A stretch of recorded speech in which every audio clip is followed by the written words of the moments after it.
Hola queridos amigos, bienvenidos a otra entrega de Contracara, aquí por TLV1, toda la verdad primero. Hemos cumplido 11 años de ininterrumpida transmisión de todos los programas de TLV1. Quiero agradecer enormemente a todos los que nos siguen, a los que nos difunden, a los que nos acompañan.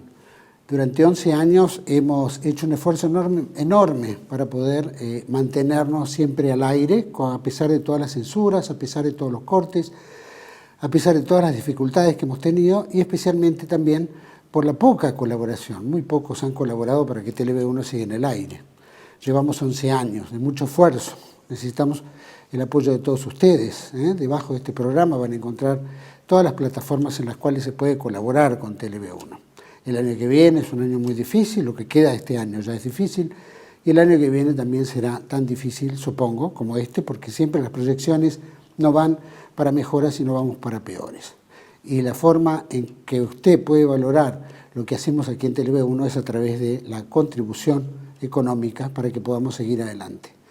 Sabe que agradecemos enormemente esa colaboración, y como siempre estamos transmitiendo a través de nuestra página web, que es www.canaltelv1.com, debajo de este programa, las redes sociales en las cuales nos mantenemos en contacto y por supuesto agradecemos, nos mantenemos diariamente en contacto a través de las redes.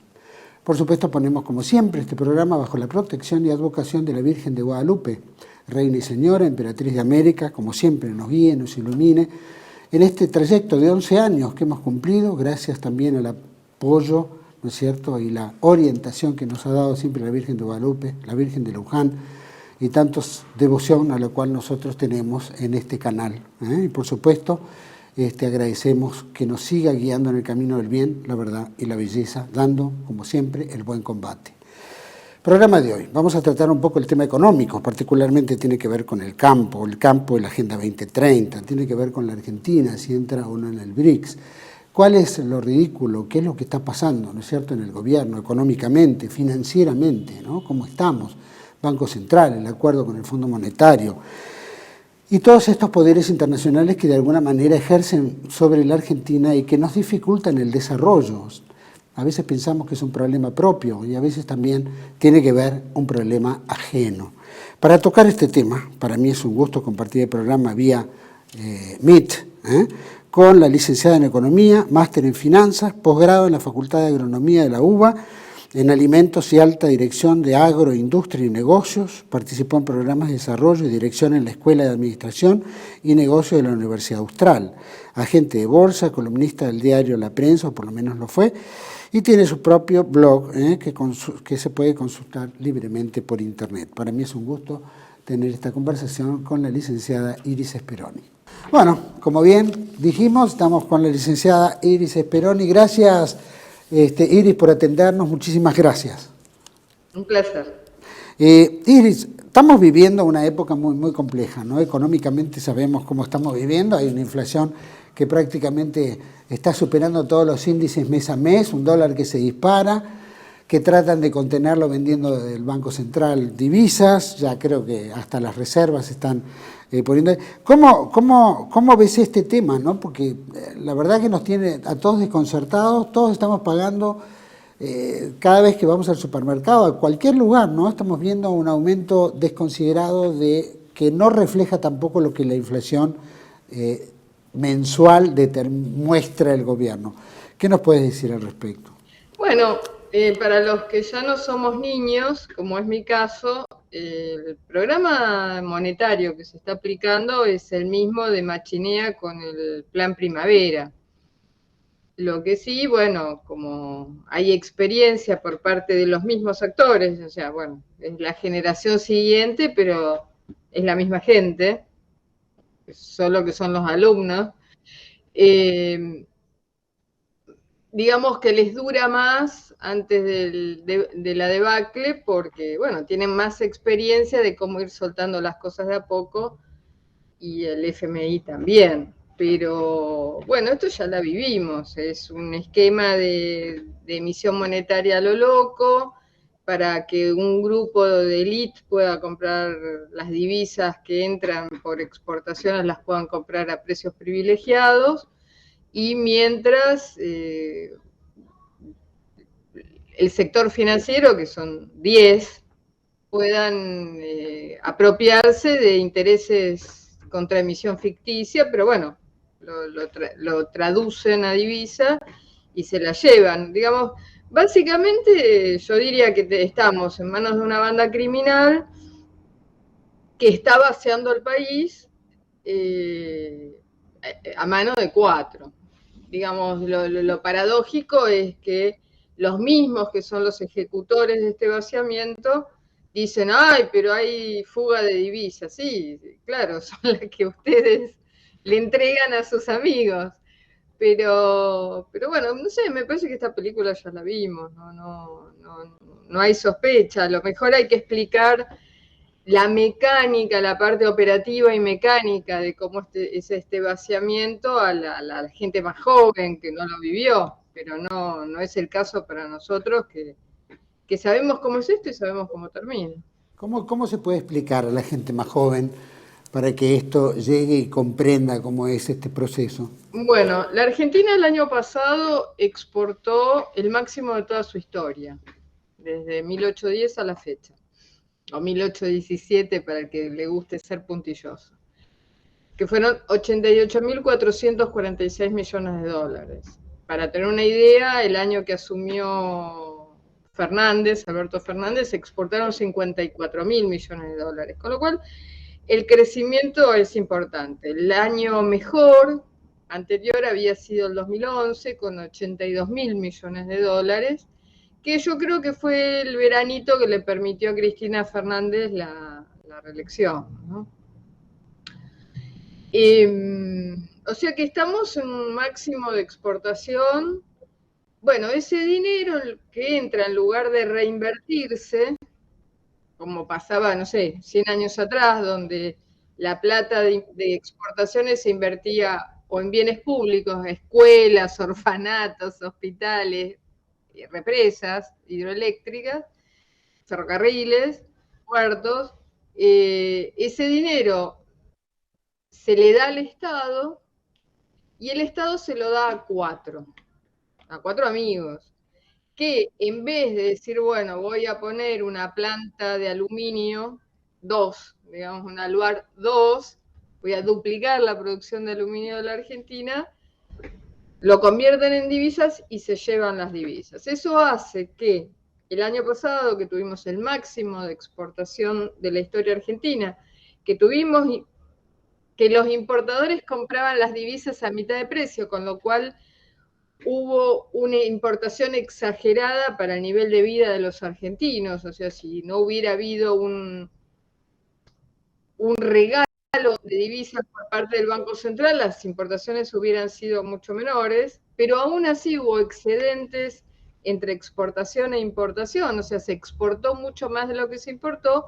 Lo lógico es que a fin de año hubiéramos tenido 8.000 millones de dólares de divisas adicionales respecto del principio del año. Y sin embargo, terminamos el año sin un peso en el Banco Central. ¿Por qué? Porque cada dólar que entra, las autoridades del Banco Central se lo regalan a los amigos a mitad de precio. Venden $200 por persona para que haya una masa de compradores más grande y disimular, digamos, la hoja de voz, ¿no? Pero una complicidad, digamos.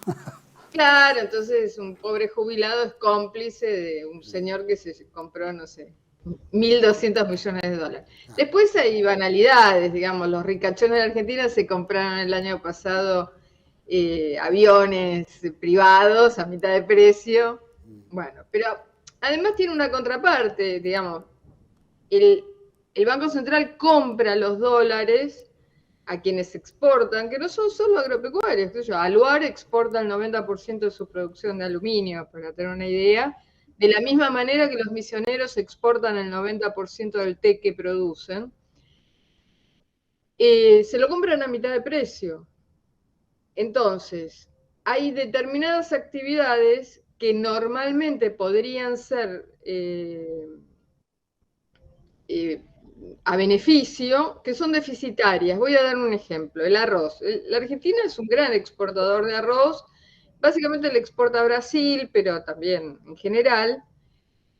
Si uno tiene una gran producción, un gran establecimiento, en Corrientes los números dan, pero por ejemplo en Entre Ríos, que el arroz es todo de pequeño y mediano productor y toda la parte primera, que es inundar el campo para la primera parte del crecimiento del arroz, como al productor le pagan la mitad del precio, porque le pagan el dólar que obtiene a mitad de precio, no le alcanza para el costo de pagar la electricidad para las bombas de agua. Entonces, ¿qué pasó? Hubo poca siembra de arroz en Entre Ríos. Con lo cual, los daños de tener el dólar a mitad de precio son gigantescos, porque o la gente no le dan los números y hace otra cosa, o sea, no hace algo, deja de hacer, esa es la palabra técnica, dejar de hacer, o hace y le rinde poco, como el que está haciendo carne o trigo o maíz, entonces no tiene excedentes para reinvertir en la propia actividad. Es decir, bueno, voy a poner riego, así no tengo problemas para la próxima seca. Nosotros sabemos siempre que hay 4 años de lluvias y 4 años de seca. Entonces, bueno, gané bien este año, invierto para la próxima seca dentro de 5 años. Bueno, no hay excedentes. Y lo mismo ocurre para Luar. Luar está ganando plata, pero si recibiera el precio pleno, a lo mejor duplica su producción. O no, no sé, digamos, son decisiones individuales, pero me refiero que no hay incentivo para hacerlo. O dice, me compro mis propios barcos para llevar mis propios lingotes de aluminio. Bueno, así que creo que, bueno, el daño que se está haciendo con la política actual es infinito. Iris, No sé si qué bien para los chicos, pero bueno. no, está bien, está bien. Por supuesto, nosotros tenemos que refrescar también como mayores, ¿no? Porque esta es una historia que aunque es repetida, la gente se olvida con un bombardeo de otras medidas, etcétera. Sí, además hay un tema que dicen, quiero retener el dólar, el precio de la cotización oficial del dólar para que no haya inflación. Y es una mentira absoluta. O sea, el primer año de Guzmán, el dólar subió 27% y la inflación fue 52%. Retienen el dólar porque ellos quieren comprar el dólar a mitad de precio, no porque les importe la gente, que no les importa, digamos, queda bien claro que no. No, Totalmente, no totalmente. está en ninguna de las prioridades del bienestar de la población. Anteriormente vos habías dicho que, bueno, el negocio este cambio de dólar oficial, dólar blue, devengaba un enriquecimiento en pocos de casi 36.000 millones de dólares en ese momento. Bueno, hoy supongo con el aumento del dólar debe ser muchísimo más, ¿no es cierto? Sí, el año pasado, en el 2022, fueron 44.223 millones de dólares que un pequeño grupo de gente se apropió. Nos sacaron a todos los argentinos 44.223 millones de dólares. Por eso digo que es un botín tan grande. Yo no creo que la élite yanqui con el verso de Ucrania haya robado 44.000 millones de dólares. Digo, hablando de un megafraude a la vista de todos, ¿no? Especialmente para nosotros, nuestra economía, que no estamos ni en guerra, ni tampoco nos regalan la plata, ¿no es cierto? Sí. Iris, Lo de que no estamos en guerra lo pongo en duda, pero bueno. no, bueno, es una guerra, ¿no? Imaginaria, pero es una guerra de lo que gobiernan con nosotros. Cuando uno dice, ¿cómo se determina una hiperinflación? En la época de Alfonsín la vivimos, ¿no es cierto?, en una forma descarada, donde aumentaba todo el 10, 15, 20. ¿Cómo podemos hablar de eso? Es bastante complicado decir cuándo estamos en hiper. Yo creo que ahora no estamos en hiper. Estamos en una inflación muy alta. Hiper tiene que ver más, no tanto con cuánto es la inflación, si es 100 o 200 o 300, sino la aceleración. Pasar de 6% a 36% en un mes, a 136% en otro. O sea, tiene que ver como a la vorágine de las cosas. Pero yo creo que estamos ya, con el nombre que querramos ponerle, en una situación muy complicada porque no hay precio en la economía.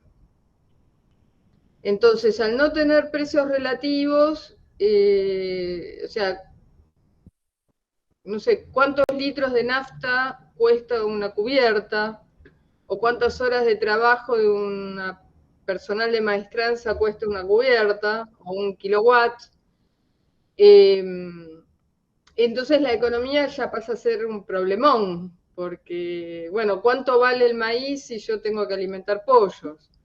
¿Cuánto vale el kilowatt si yo tengo no sé, una fábrica de trapos de piso, un textil?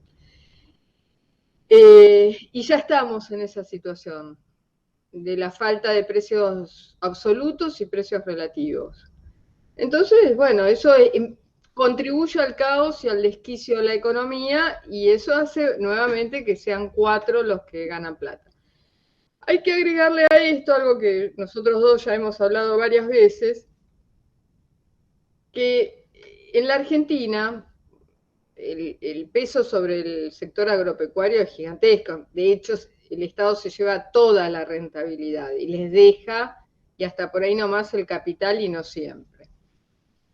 O sea, trabajan para darle absolutamente todo al Estado como si fuera un régimen comunista, pero el Estado, el resto del Estado, lo soportan los más pobres, porque el principal impuesto es el IVA, y el IVA lo pagan nada más que los consumidores, que en su mayoría son pobres o están ahí, o estamos ahí.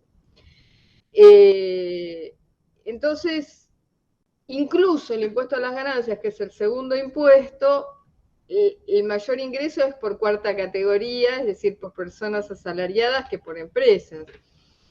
Entonces ya el Estado es financiado por los más pobres, por la estructura impositiva. Si a eso le agregamos la inflación,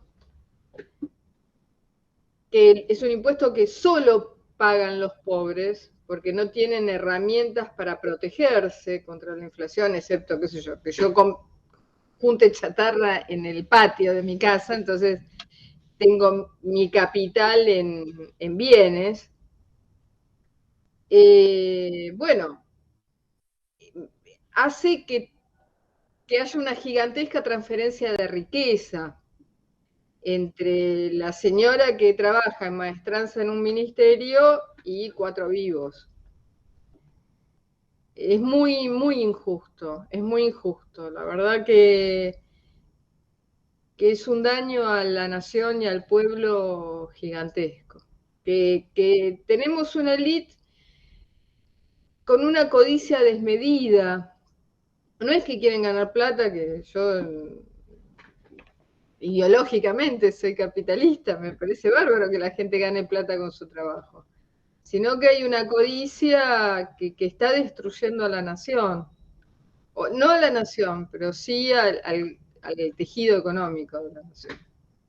Con relación al campo, vimos que hubo un relativo acuerdo entre el Ministerio de Economía con Massa y la sociedad rural, bueno, el campo en general, ¿no? Y algo hubo un acuerdo, con eso silenciaron un poco, sabiendo que el campo es uno de los mayores exportadores, o por lo menos lo que alimenta la industria argentina, ¿no? Los ingresos argentinos. Y más allá de todo, después vimos la inauguración de la sociedad rural, que fue, por supuesto, la oposición. No he visto ninguna autoridad del gobierno, del gobierno nacional, y tiraron palos. ¿En dónde está parado este tema del campo con relación a la economía, ¿no es cierto?, de estos acuerdos que supuestamente llegaron? Bueno, a mí me parece que hay dentro del caos general y la indefensión y el divide y reinarás, que ha sido siempre sumamente útil, le pasa a todo el mundo. O sea, le pasa qué sé yo, al suboficial de policía de provincia de Buenos Aires, que nadie lo cuida, nadie lo protege, ni siquiera tienen sindicato, a diferencia de otras policías. Le pasa, como dije, al personal de maestranza de un ministerio, que bueno, por suerte tiene un sindicato, pero que todos los meses le roban parte del salario con inflación. Bueno, lo mismo le pasa al sector agropecuario. Probablemente los miembros del sector agropecuario no se vean a sí mismos, porque bueno, yo tengo a lo mejor un capital de millones de dólares en tierras, pero desde un punto de vista de indefensión frente a un poder abusivo y desde lo económico tiránico, están tan indefensos como un sargento de provincia de Buenos Aires que trabaja, no sé, en Junín. Y eso se aprovecha por el Estado. Massa fue a la sociedad rural durante la semana como candidato a presidente y dio un discurso y se puso a hablar de energía.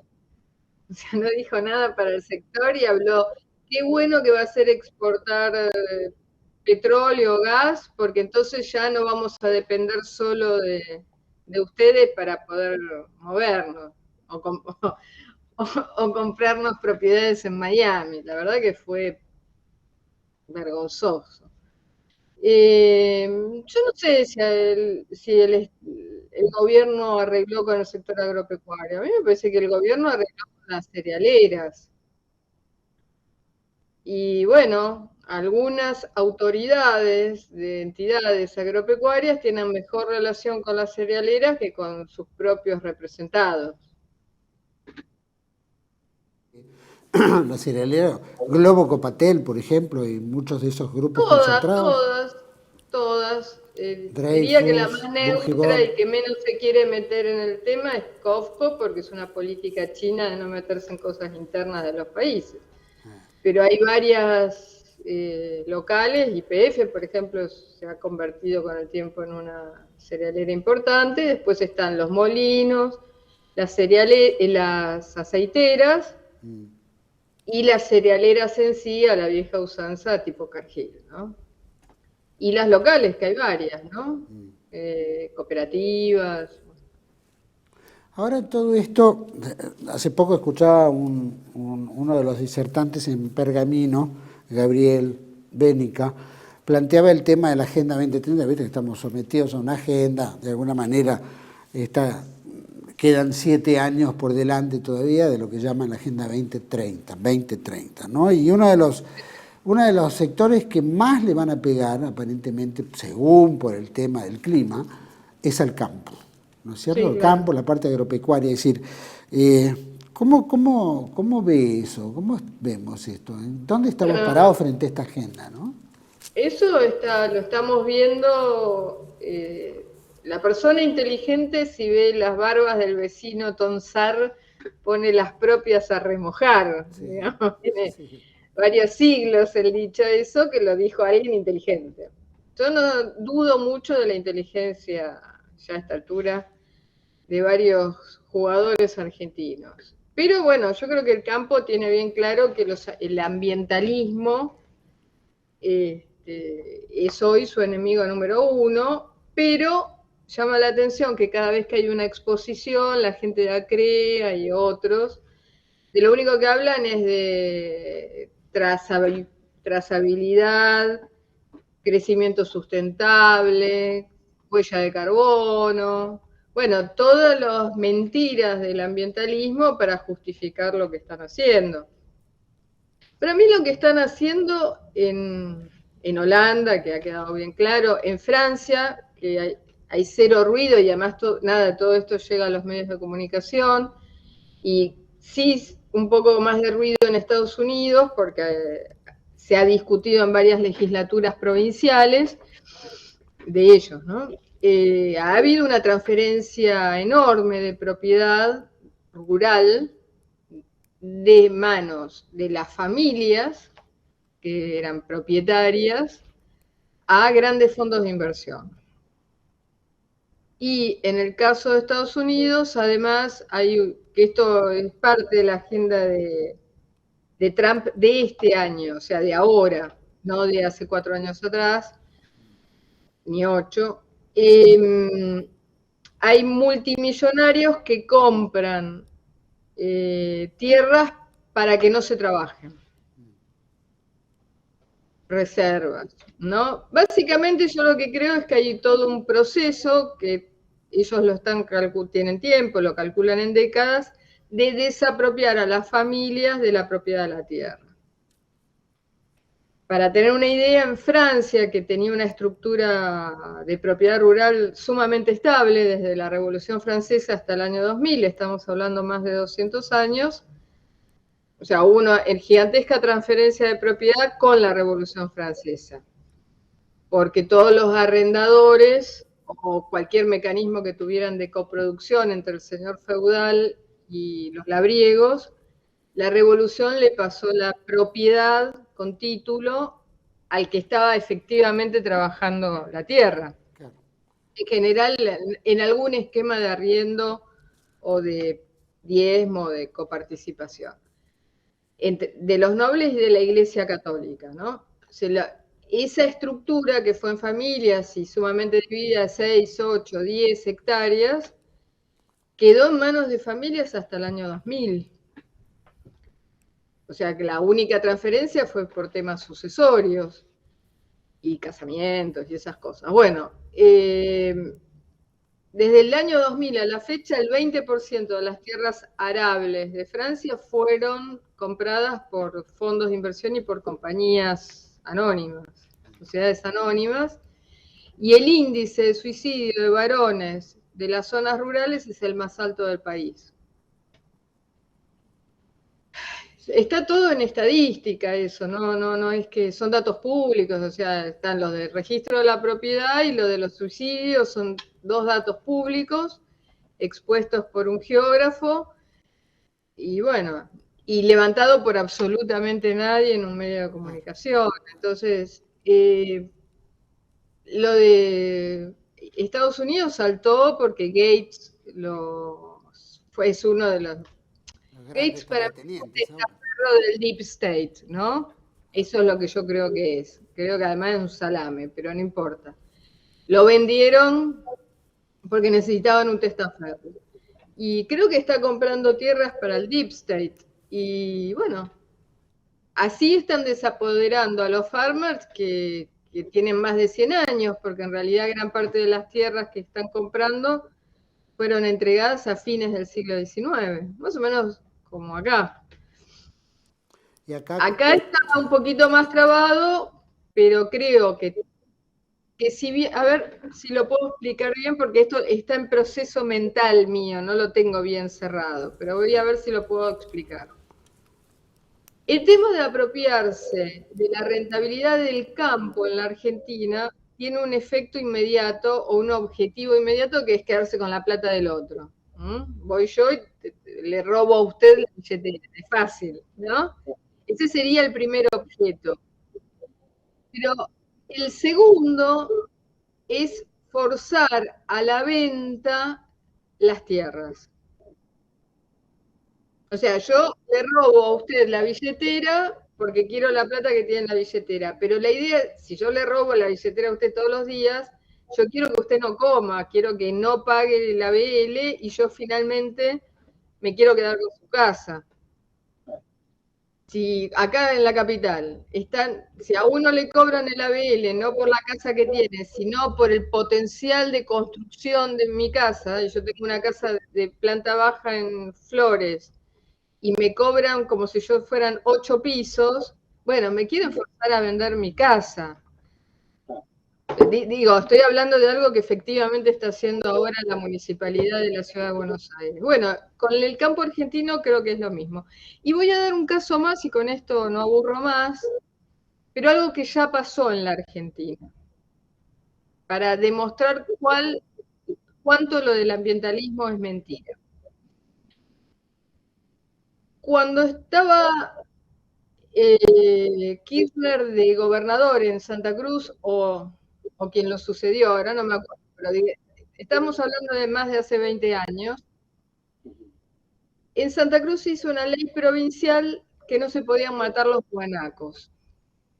Y en ese momento se vendió como, bueno, ambientalismo, los pobres los guanacos, etc. La Argentina tiene 1 millón de guanacos, tiene un peligro de extinción de nada, ¿no? Bueno, ¿qué pasa? El guanaco compite por la comida con la oveja. Y si los guanacos crecen sin control, yo puedo tener menos ovejas en el campo y por lo tanto gano menos plata. Además, no sé, el gobierno no hizo una inversión en plantas de hilado de lana de guanaco o un esquema de exportación de lana de carne de guanaco que podría haber hecho. O sea, dejó que fueran plaga y que la gente perdiera plata. ¿Qué pasó? Hubo una masiva venta de campos de la Patagonia, de familias que hacía 100 años o 80 años que estaban ahí, y vendieron los campos al precio que lo ofrecieron.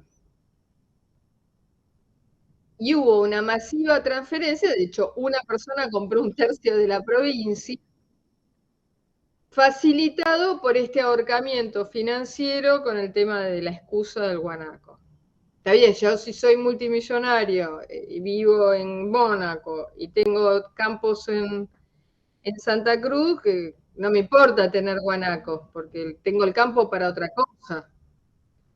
Entonces, el gobernador puede hacer lo que quiera, que yo no le voy a vender mi propiedad. Pero para la mayoría de la gente que vivía de vender lana, sí, que fue lo que pasó. Entonces, yo lo que creo que tiene que entender bastante claro la gente que tiene campo es que cada vez que tiene un asesor, un ingeniero agrónomo, un no sé qué, hablando de cambio climático, huella de carbono, crecimiento sustentable, y todos los versos que Agenda 2030, lo que tiene que entender es que le quieren sacar el campo. Y que todos esos tipos, que a lo mejor son idiotas bien intencionados o son mercenarios pagos, son cómplices de los que le quieren sacar el campo. Yo creo que no lo van a entender, pero por lo menos cumplo con mi parte de decirlo. De alertar. Bueno, eso es lo que nosotros llamamos usura, que de alguna manera le pasa a la Argentina con estos créditos y del Fondo Monetario Internacional, ¿no? Que cada vez vamos endeudándonos cada vez más, que hay acreedores privados como el BlackRock, ¿no es cierto?, Vanguard y tantos otros que el día de mañana, ¿no es cierto?, obviamente pueden llegar a quedarse con la casa, a quedarse con la Argentina. De alguna manera se la están quedando, ¿no? Poco a poco, porque las decisiones ya no son casi soberanas, ¿no? Hay algo un poquito más. Yo creo que las decisiones en la Argentina no son soberanas desde 1983, o sea, creo que esto lo hablamos nosotros dos en otra oportunidad hace varios años atrás. Yo creo que el día que Alfonsín reconoció la deuda de la dictadura militar sin hacer la más mínima auditoría, ese día nos vendió. Digo, dentro de las personas de los últimos... El padre de la democracia. Alfonsín está, para mí ranquea bien alto, ¿no? Sí, en sí. desprecio absoluto. No diría que es el que más, pero bueno, el que está trataron, en los 5 seguro. Bueno, trataron de crearlo en el padre de la democracia y levantarlo, ¿no es cierto?, como si fuera un gran prócer, y la verdad que fue lamentable y un sinvergüenza, sin duda. Vamos a un pequeño corte, muy interesante lo que dijo Iris Speroni, vamos a un pequeño corte y volvemos enseguida sobre varios temas, ¿no?, que quedan pendientes. Ya volvemos. Bienvenidos a CEPA, Centro de Estudios del Pensamiento Americano. Nuevo sitio web de cursos de formación en política, filosofía, historia, literatura, geopolítica, religión, psicología y más. Cursos de formación que reflejan el verdadero pensamiento americano. Lo invitamos a elegir el curso de su agrado ingresando en www.cepa.la.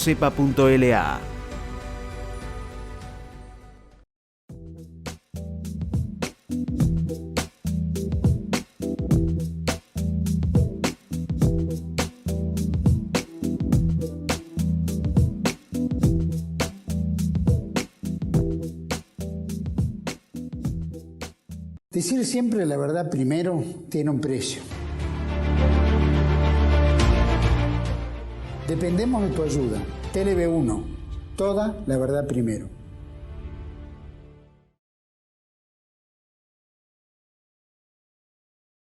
Bueno, estamos de vuelta en este segundo bloque con la licenciada Iris Speroni, economista. Gracias, Iris, de vuelta. Quería consultarte, ¿no es cierto? recién hablabas un poco de la estafa que pueden sufrir los que vienen con este tema de la Agenda 2030. Pero también Argentina, de alguna manera, como lo decíamos, está muy subordinada a estos poderes internacionales, los grandes tipos, que son, digamos, casi los dueños de la deuda externa argentina. Más allá del Fondo Monetario, que son apenas unas monedas, el resto de lo grosso lo tienen las grandes emporios estos, como BlackRock, etc. ¿En qué inciden estos poderes en la economía argentina? ¿Qué es lo que dice un ministro? Va allá, conversa con ellos, les vende qué va a hacer, qué va a pagar, qué va a cumplir, después vuelve y la cosa es totalmente distinta. ¿Cómo podemos descifrar, no es cierto, estos poderes sobre nuestra economía?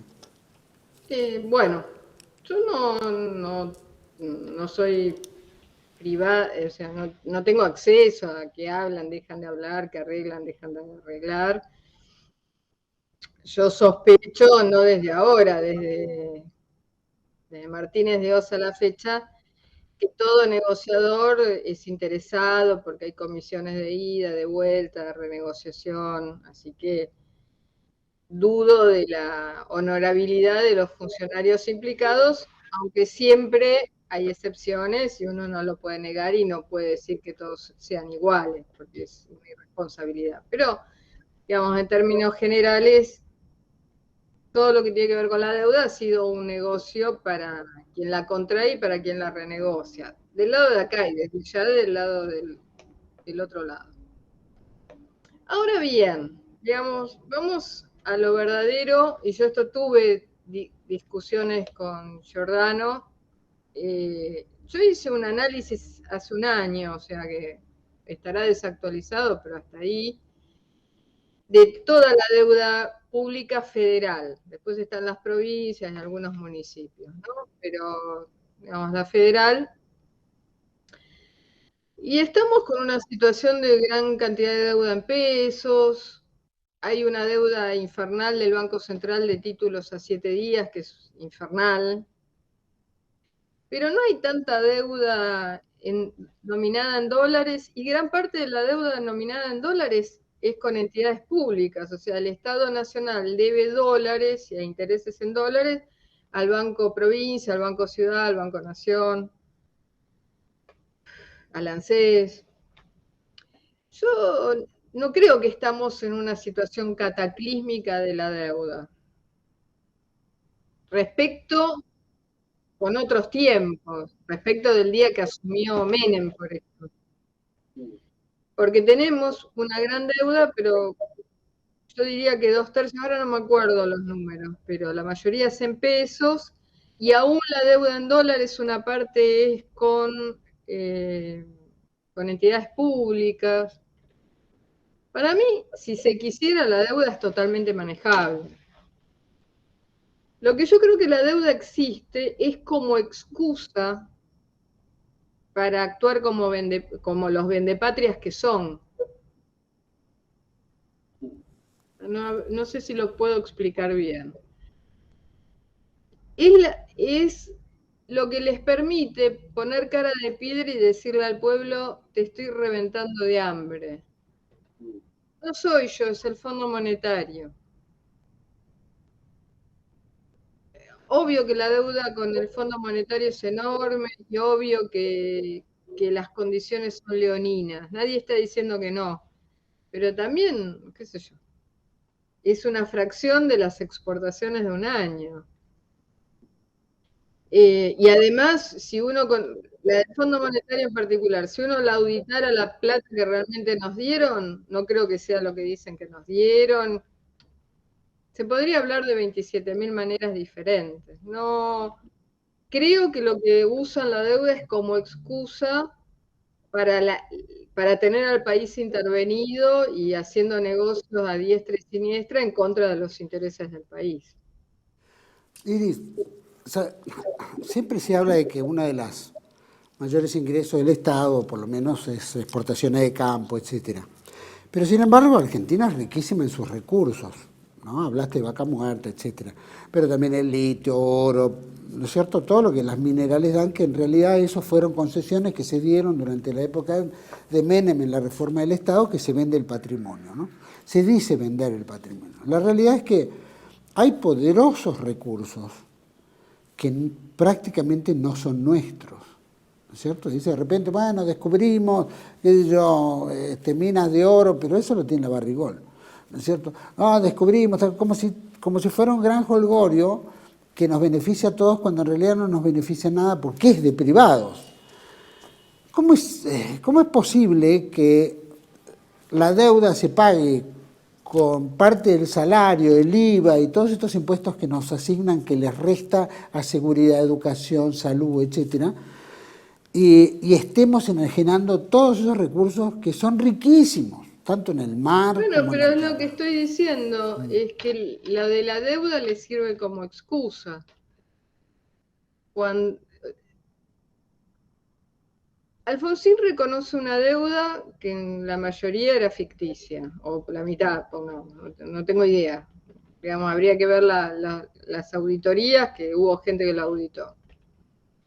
Entonces después hay un plan Brady que trae el Banco Mundial diciendo, bueno, cambia parte de la deuda por concesiones públicas sobre las empresas públicas. Y después termina, después de 10 años de menemismo, vienen los radicales de vuelta y proponen un megacanje donde nominalmente prácticamente duplican la deuda. Y de hecho, todos los funcionarios implicados fueron denunciados penalmente y la causa nunca tramitó, o sea, prescribió sin que ni los declararan inocentes o falta de mérito ni culpables. Dentro de ese tema te tengo lleno de deudas con el que asumió Menem. Dijeron, bueno, vamos a dar las concesiones mineras y el marco minero de exención impositiva por 30 años. Pero es una excusa. Yo digo, uy, no, tengo que hacerle caso a los gringos porque con las minas de oro, porque, bueno, ¿qué voy a hacer? Si no, no se sientan a negociar. Ni la deuda fue tal, ni había necesidad de darles nada, pero es la excusa para hacer las cosas que hacen. Igual quiero aclarar que las minas no son propiedad de los gringos, están concesionadas. Lo mismo que las empresas, la empresa pública, la empresa de luz no es del fondo tal, está concesionada por el Estado, es propiedad del Estado todavía. Lo mismo que las minas de oro que tiene Inglaterra, ¿no? O sea, Inglaterra a través de diferentes países del Commonwealth, Canadá, Australia, está explotando el oro. Lo único grave de eso es que no tenemos oro en nuestras reservas. A mí si la explota la Barrick Gold y yo le digo al señor Barrick Gold, mire, me va a vender todo el oro que usted saque a precio de mercado, ¿eh? No, o sea, a precio de mercado me lo vende, yo le pago los dólares y yo lo tengo en el Banco Central. Que explote Juan o Pedro, ¿cuál es el problema? El problema es que yo estoy aumentando las reservas de Inglaterra en Suiza, porque no se va de acá a Inglaterra, se va de acá a Suiza, porque lo ponen a resguardo también de sus propios trabajadores, ¿no? Y no lo tengo yo, entonces no tengo lingotes de oro para comprar armas, por ejemplo. Creo que en el fondo pasa todo por ahí. Tendríamos que comprarle a la Barrigol nuestro propio oro, que ellos sacan. ¿Por qué no un porcentual razonable? Bueno, yo propuse en un trabajo que hice hace un mes o dos, diciendo qué es lo que yo haría con los impuestos. Yo todo lo que sea recaudación aduanera, que es aranceles aduaneros más IVA de importación más ganancias de importación, lo cobraría en divisa y lo guardaría para o pago de deuda o compra de armamento. Todos los impuestos que hay a la actividad minera, que son muy poquitos, pero hay, les diría, pagámelo en especie. Pagámelo en oro o plata. Que tampoco exportamos tanto oro o plata. 1.000, 2.000, 3.000 millones de dólares. O sea, yo exporto 1.000 millones de dólares de maní por año. O sea,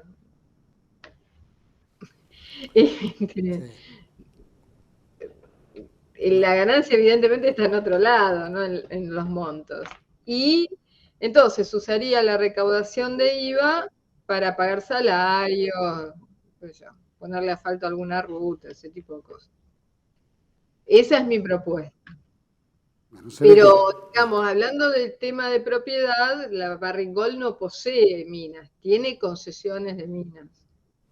No. Lo digo por Níger, ¿no? Sí, que sí, pasó sí. la semana pasada. Bueno, hay la mayoría, como bien dijiste, son todas concesiones, ¿no? Pero, por ejemplo, la concesión del agua, ¿no es cierto?, con aguas, lo que era, ¿no es cierto?, agua del Estado, lo que era gas del Estado, en fin, fueron concesiones que después, durante el gobierno del kirchnerismo, dijeron, no, nos vamos a adueñar del agua y esto es nuestro y chau. Lo mismo Aerolíneas, lo mismo Repsol, y después terminamos con juicios millonarios en el CIADI que obviamente se pierden, porque acuerdos uno no puede romper como se le da la gana, ¿no? Tiene que haber todo un proceso lógico. Bueno, pero también ayuda que el funcionario que va a negociar quiere perder, ¿no? Ese es un gigantesco problema de los juicios contra el Estado, ¿no? En el fuero contencioso administrativo local y en los extranjeros. Este juicio que está haciendo Eskenazi ahora, si Eskenazi es Kirchner. O sea, el testaferro de Kirchner le hace juicio a la Argentina.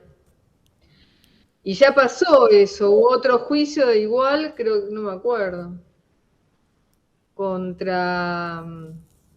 por Siemens, que creo que salió 500 millones de dólares, Siemens se lo vendió a la mitad a un estudio de abogados, y el estudio de abogados son unos mexicanos relacionados con Aval Medina. Y se perdió, cuando después Siemens reconoció ante la SEC que sí, que había pagado sobornos a la Argentina por ese contrato. Con lo cual, si yo quisiera, hoy, mañana, me eligen presidente, o sea, 8 años después del hecho, 6 años después del hecho, voy y le digo al CIADI, miren, nosotros decíamos que hubo sobornos y Siemens reconoció que hubo sobornos, así que me tienen que devolver la plata, o sea, anular el juicio y devolverme la plata. Y si el estudio de abogados no me la quiere devolver, me la tiene que devolver el CIADI. Claro. O sea, lo que no hay es voluntad, pero pruebas a la vista para actuar de otra manera sobran. Yo creo que cuanto antes la Argentina se vaya de la órbita occidental, mejor. Eso quería... Ya no... Cualquier expectativa que uno pudiera tener, y que yo tenía, reconozco, de convivir dentro del mundo occidental como un país respetado y que a uno lo aprieten pero no lo ahorquen, todo eso a mí me parece que ya voló por la ventana, pero no contra nosotros. Cuando uno ve cómo la élite de Estados Unidos se está comportando hoy contra el pueblo de Estados Unidos, uno ya... Yo tengo la impresión de que ya están en un camino sin retorno, donde uno no puede esperar decir, bueno, va Argentina dentro del concierto de las naciones como miembro externo de la OTAN, bueno, uno puede tener una relación respetuosa con Francia, con Inglaterra, con Estados Unidos, donde se respeten las leyes y más. No, es salvaje. Pero no es salvaje contra nosotros, es salvaje contra el pueblo de Georgia o de Iowa. Entonces, si lo hacen contra su propia población, ¿por qué no lo van a hacer contra mí? ¿Por qué tengo coronita?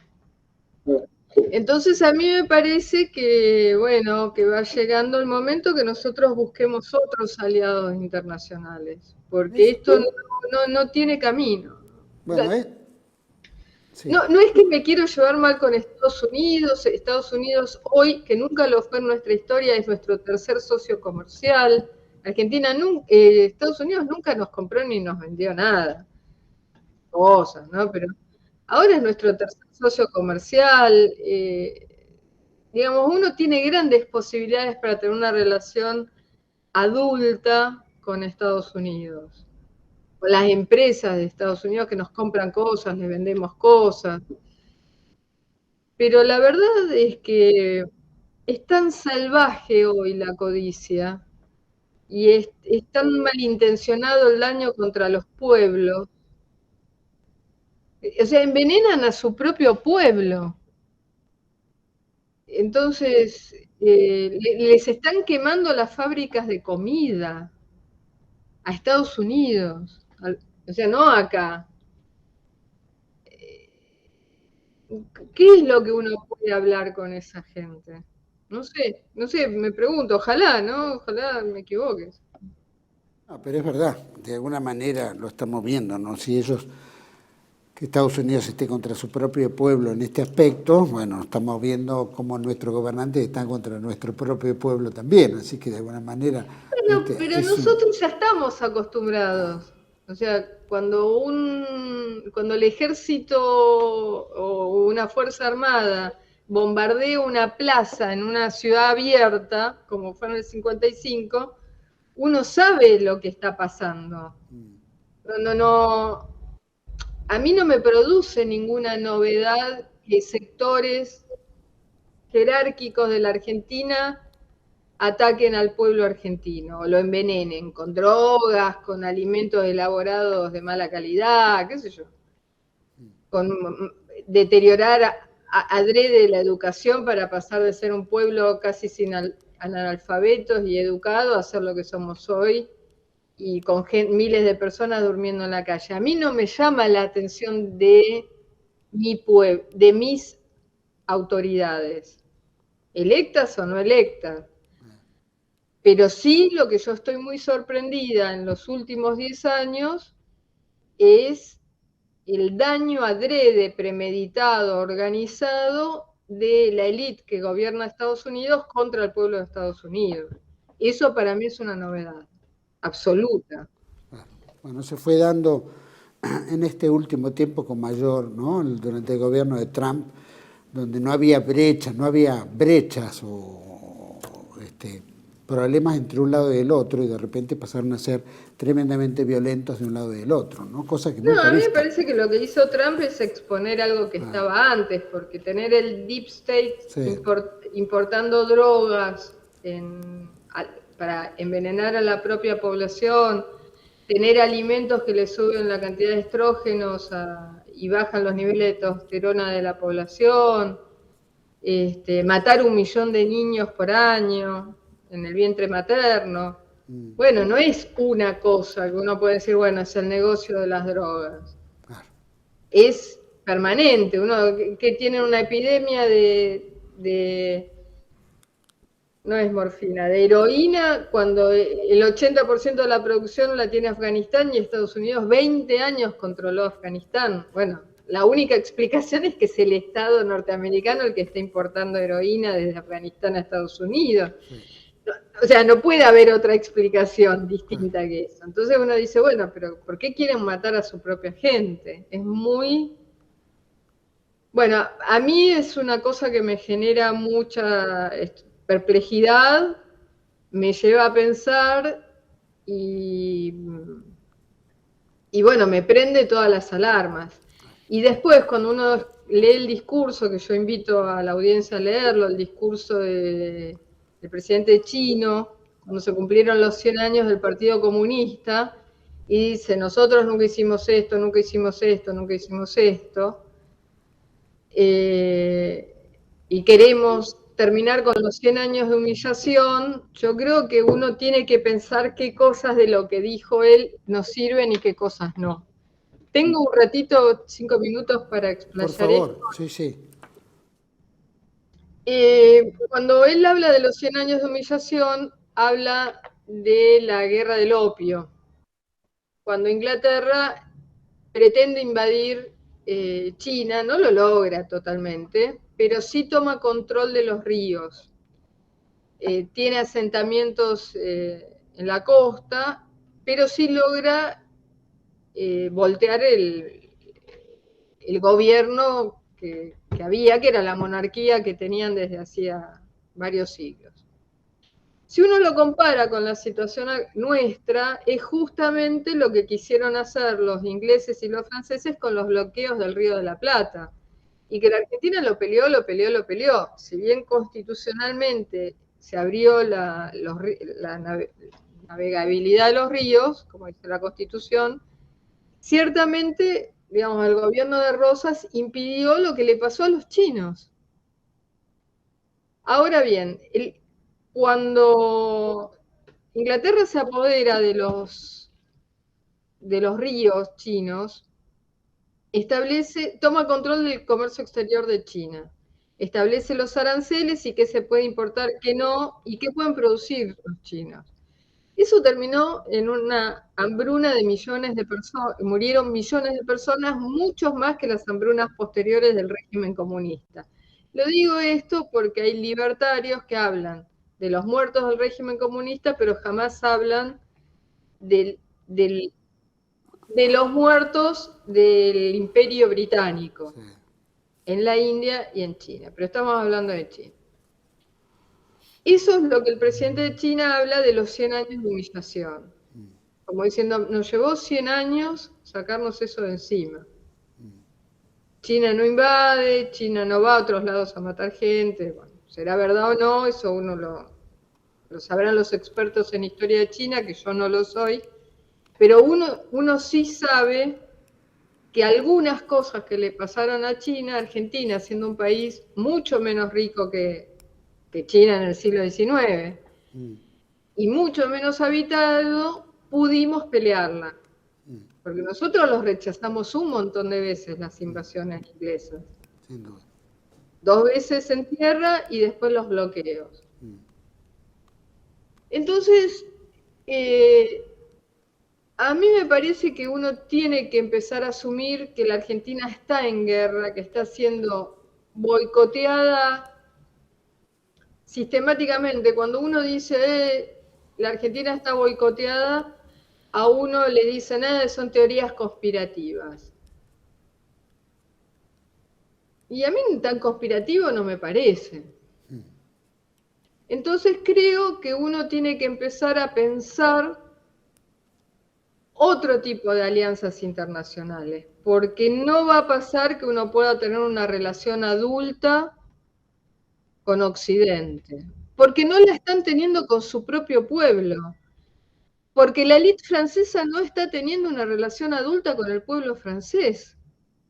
¿Por qué la va a tener conmigo? ¿Qué tengo, coronita? No va a pasar.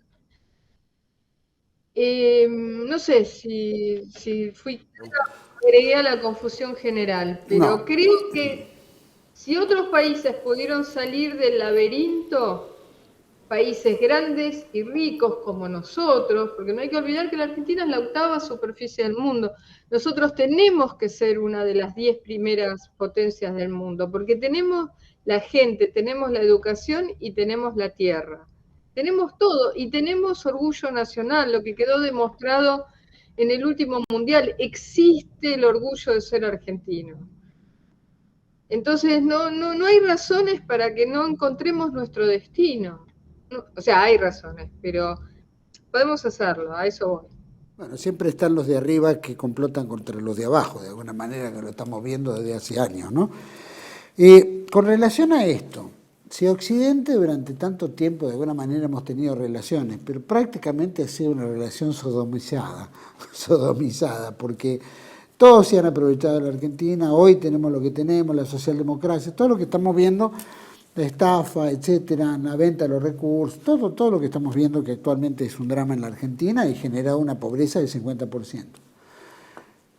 ¿Qué es lo que ve? Se avisora un dólar que pareciera que fuera a explosionar, aparece el BRICS cada vez está más sólido, ¿no? Lo que querían voltear a Rusia, China, etcétera, se ha fortalecido. Y medio conversaciones o coqueteos que el gobierno tiene, que no sé hasta qué punto lo hace en serio, ¿no? O adultamente, ¿no? Pero ¿Qué nos convendría? Entonces, pegar un giro e ir sobre el BRICS y decir, bueno, vamos a sumarnos a Brasil y ejercer cierta fuerza. Absolutamente. No sé si Brasil realmente quiere que nosotros entremos o dice que quiere que entremos y no quiere. Pero yo sí creo que tanto China como Rusia sí quieren. Y yo quiero. Vamos a ver si quienes gobiernan van a querer.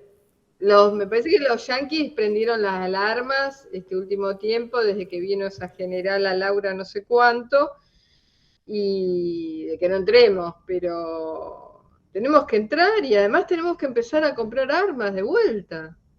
Las Fuerzas Armadas nuestras no tienen armas, tenemos que empezar a comprar armas. Si Europa insiste en el bloqueo a la Argentina de comprar...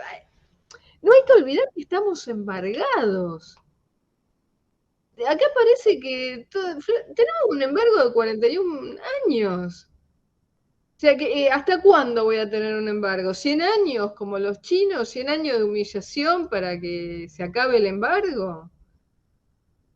O sea, no es que no hay ningún principio de charla por devolvernos las Malvinas, no nos levantan el embargo, mientras los ingleses le venden armas de primera calidad a Brasil y a Chile. Y bueno, nosotros tenemos que comprar armas, tenemos que comprar aviones, tenemos que comprar barcos, tenemos que comprar lo que sea de terrestre, que yo ignoro totalmente, tenemos que volver a fabricar armas como fabricábamos, las de batalla, ¿no? Las comunes, los PAL, los tanques. Sí. La cosa que es la que al final volver es a tener el cóndor. ¿Eh? Volver a tener el cóndor, por lo menos, misiles. Desde ya hay que tener el cóndor de vuelta. Entonces,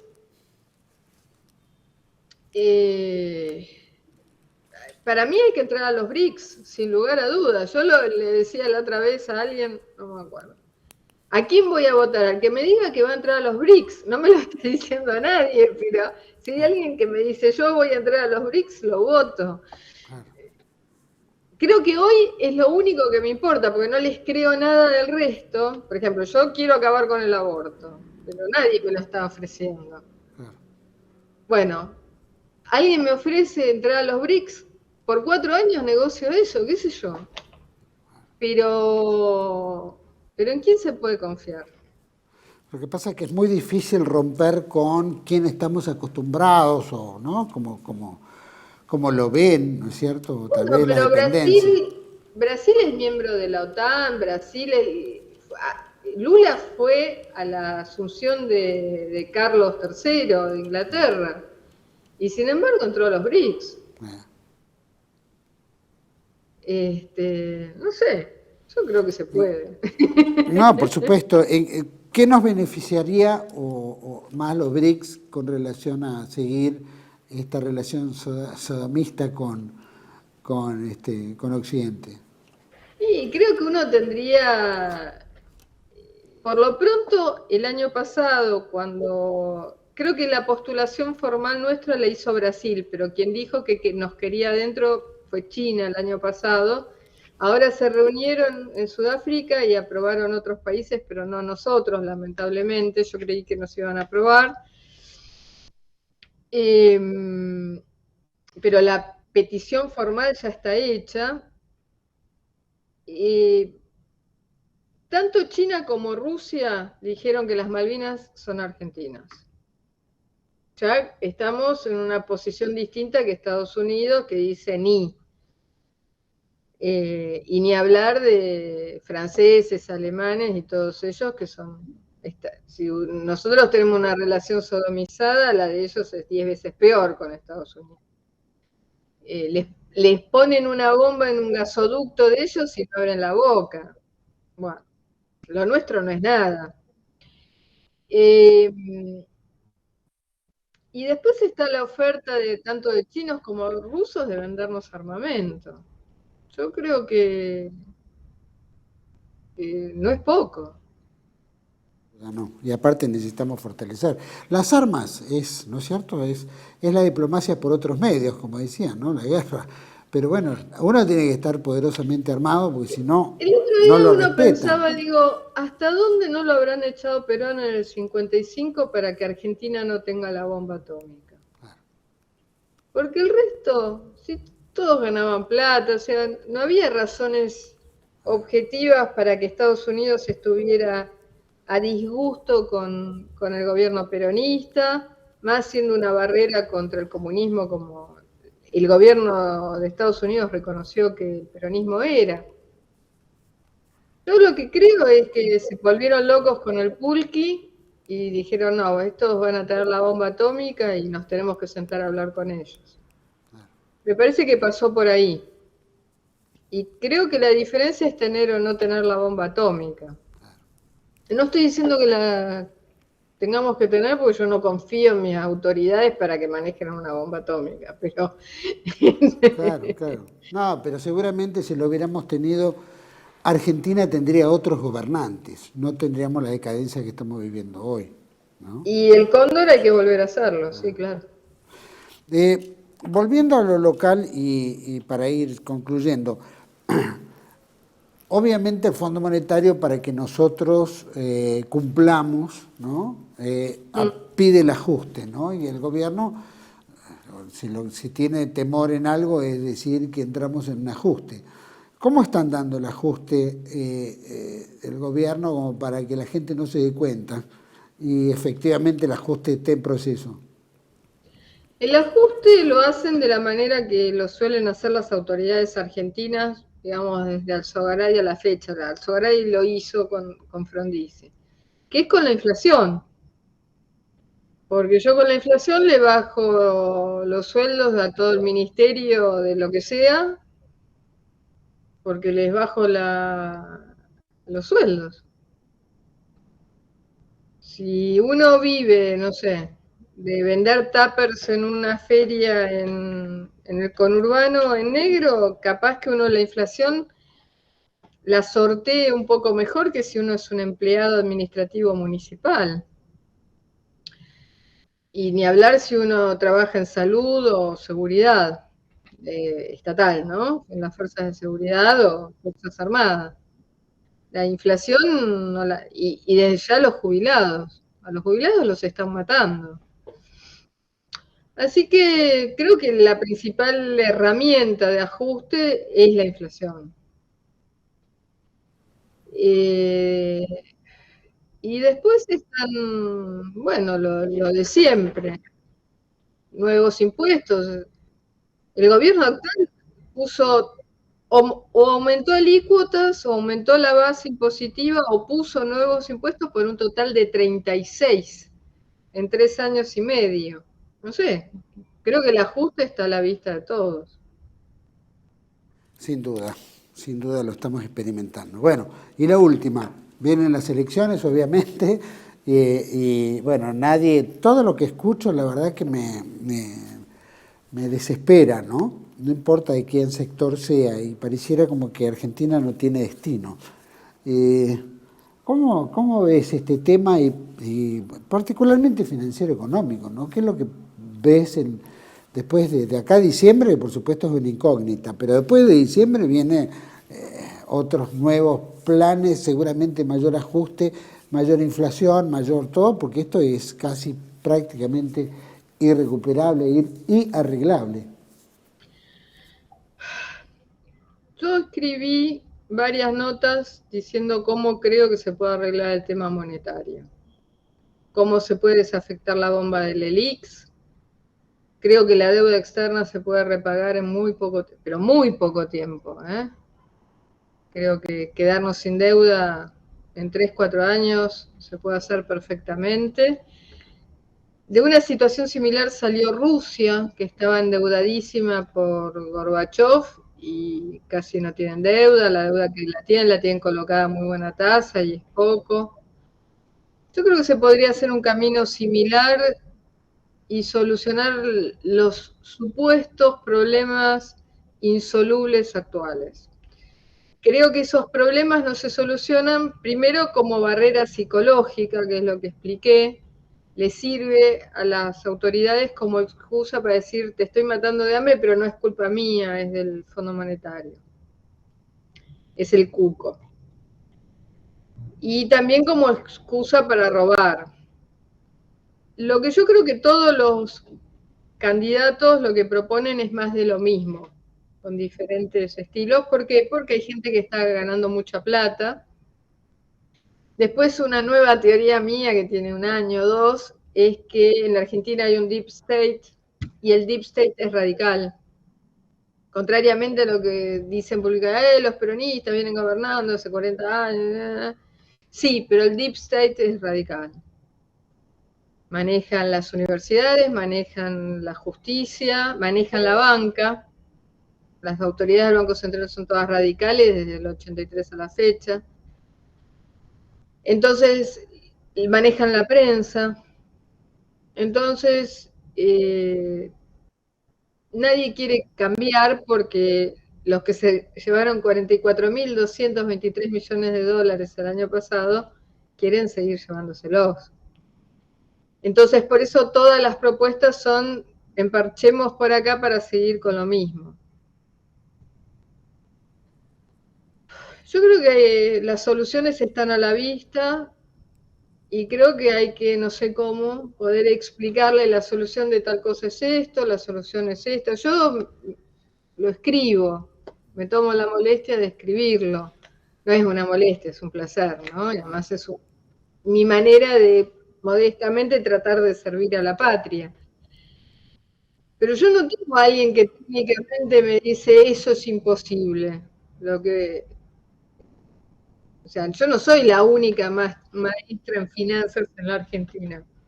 Debe haber 4.000, 5.000 personas con el mismo título que yo. No vino nadie y me dijo, no, eso no puede ser por tal cosa. O sea, porque yo puedo estar equivocada en el planteo, ¿no?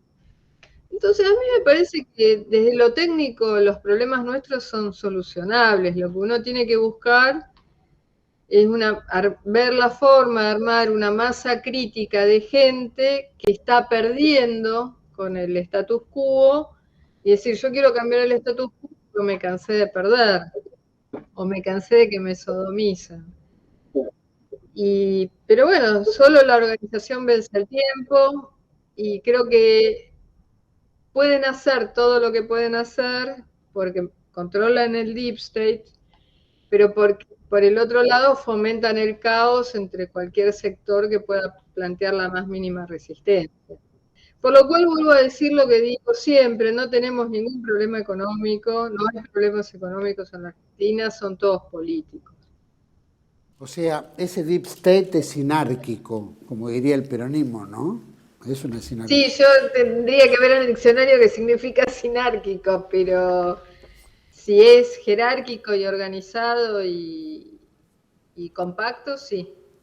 Bueno, es la combinación, según se planteaba, la combinación de liberalismo, marxismo, sionismo, masonería y Vaticano, ¿no? Medio como que ponían bueno, no sé si todo eso, pero diría que yo lo diría más de la calle, juntos por el dinero. Tal cual. Después qué trajecito se ponen, desconozco, pero debe ser poco todo eso. Se pondrá el que le quepa, ¿no es cierto? Nada más. Después se vestirán de lo que quieran, pero o como un compañero mío de trabajo que tenía que era muy reo en Techín que decía juntos por la tarasca. Sí, tal cual, tal cual. Es lo único que los une de un lado del otro. Así que sin usar lunfardo, creo que juntos por el dinero les va bien. Lo que mejor unidos por el dinero. Unidos por la guita, con la guita, sí el lunfardo. Un grupo político. Juntos o unidos por el dinero, lo que más le guste. Iris, muchísimas gracias por esta entrevista, muchísimas gracias, espero que tengamos más frecuente también. Cumplimos 11 años, ¿no es cierto?, en TLV1, es un gusto iniciar estos 11 años con vos y la verdad que, bueno, te agradezco muchísimo, espero que sigamos adelante y algún día encontremos el camino, ¿no?, que nos lleve a esa Argentina que deseamos todos, potencia, la octava, por lo menos, sentarnos entre los 8 fuertes. Y sí, no claro que sí. Felicitaciones por el aniversario. Y sí, creo que la Argentina tiene que ser la octava potencia mundial. Tenemos todo para hacerlo. Hay que ponerse las pilas, nada más. Nada más. Es así, hay que esperar que se haga. Gracias por todo, Iris, muchísimas gracias. Estamos en contacto. Gracias. Placer. Gracias, hasta pronto. Bueno, a todos ustedes, qué interesante, ¿no?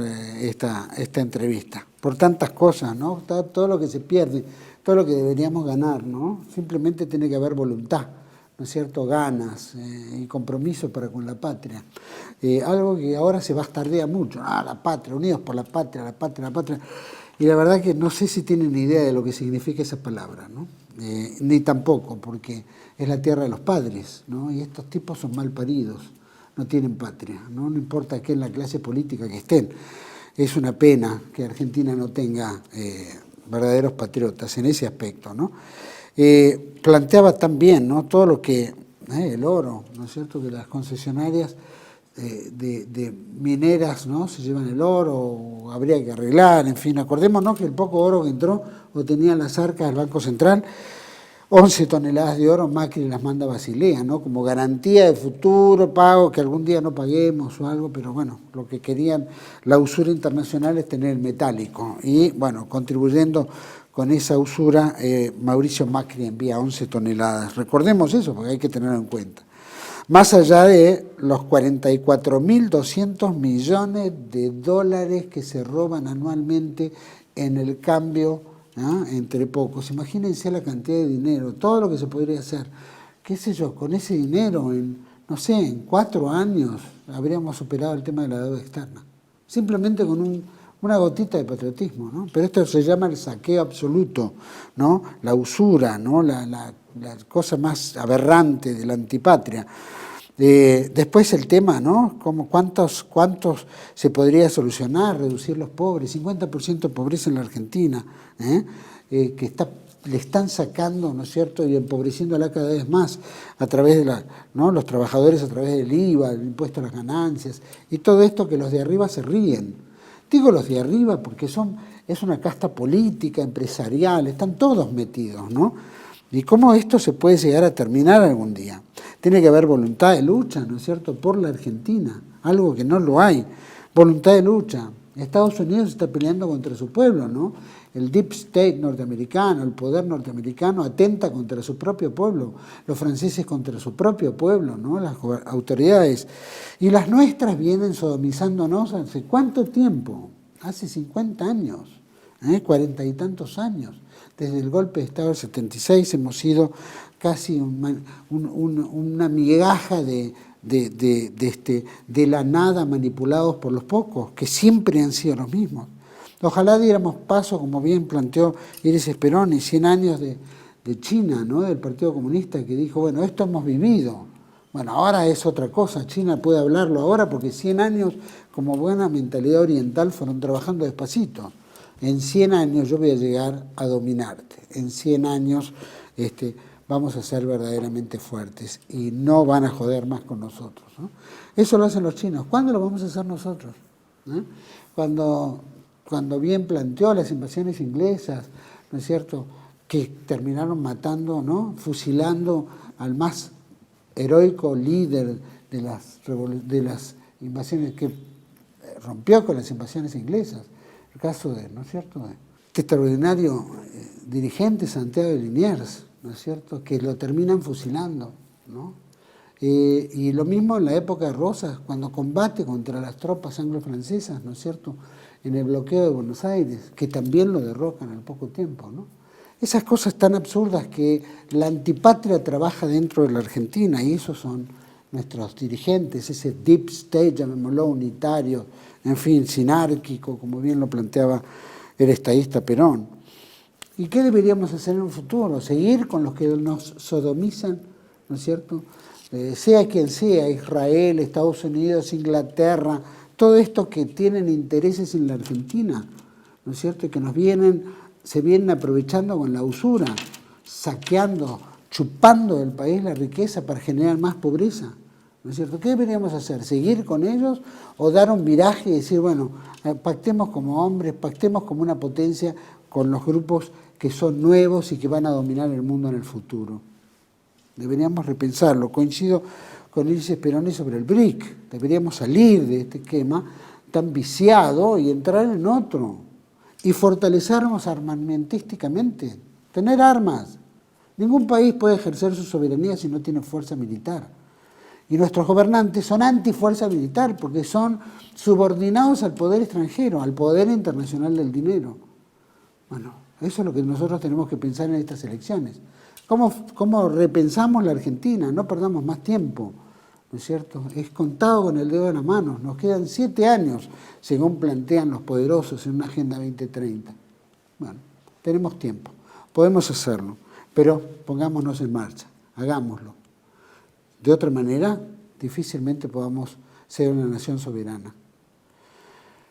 11 años de TLV1. Seguimos transmitiendo toda la verdad para todos ustedes. Los espero en otra entrega de Contracara. Aquí, como siempre, en TLV1. Gracias.